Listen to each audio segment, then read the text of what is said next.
माँ वही होती है जो सब कुछ जानकर भी चुप रहती है। पर जब वही माँ अपनी चुप्पी तोड़ती है, तो कई रिश्तों की असलियत सामने आ जाती है।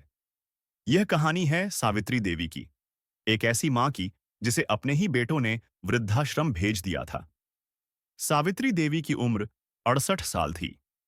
पति के गुजर जाने के बाद उन्होंने अपनी पूरी जिंदगी अपने दो बेटों के लिए समर्पित कर दी थी, रवि और मोहन। रवि शहर में बड़ी नौकरी करता था। मोहन अपने छोटे से बिजनेस में व्यस्त रहता था। दोनों की शादी हो चुकी थी और दोनों को अब अपनी नई जिंदगी से ही फुर्सत नहीं थी।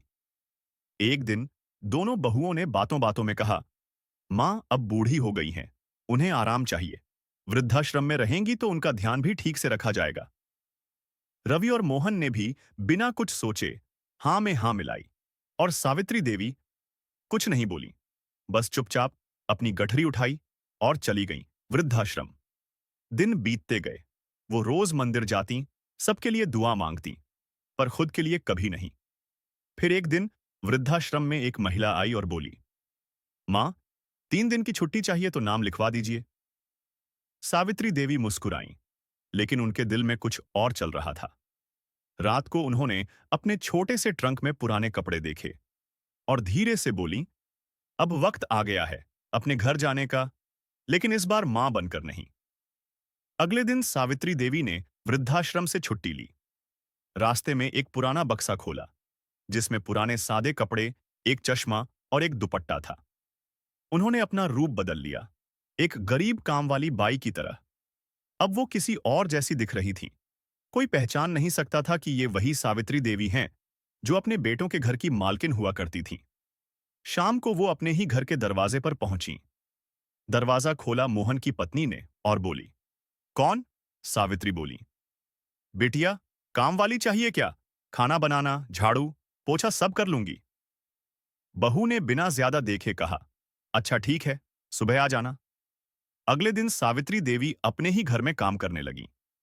सुबह झाड़ू लगाती, पोछा करती और कभी-कभी बच्चों के टिफिन में पराठा रखती।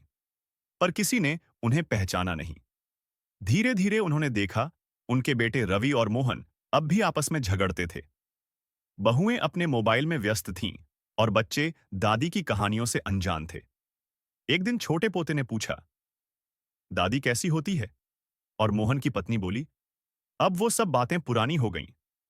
सावित्री देवी के हाथ कांप गए, लेकिन वो चुप रहीं। तीसरे दिन शाम को वो धीरे से अपनी पुरानी फोटो फ्रेम लेकर आईं, जो उन्होंने वृद्धाश्रम से साथ लाया था। वो तस्वीर थी उनके और उनके पति की, जब घर में सब साथ थे। उन्होंने वो फ्रेम रसोई की शेल्फ पर रख दी और चुपचाप चली गईं। अगली सुबह बहू ने वो फोटो देखी। उसके पैरों तले जमीन खिसक गई। वो तस्वीर वही थी जो सावित्री देवी की पुरानी अलमारी में हुआ करती थी। रवि और मोहन ने जब वो फोटो देखी, तो उनके दिल में कुछ चुभा। अचानक उन्हें अपने बचपन के दिन याद आए। वो रसोई में दौड़े, पर वहां सिर्फ एक चिट्ठी पड़ी थी। उसमें लिखा था, बेटों, मां को बूढ़ी समझकर तुमने घर से निकाल दिया, पर याद रखना, मां का दिल कभी बूढ़ा नहीं होता। वो आज भी वही है जो तुम्हारे गिरने पर दौड़कर तुम्हें उठाती थी। सावित्री देवी। उस दिन पहली बार रवि और मोहन दोनों रोए थे, पर अब बहुत देर हो चुकी थी। मां के बिना घर सिर्फ मकान रह जाता है, और उस दिन वो मकान फिर से खाली हो गया।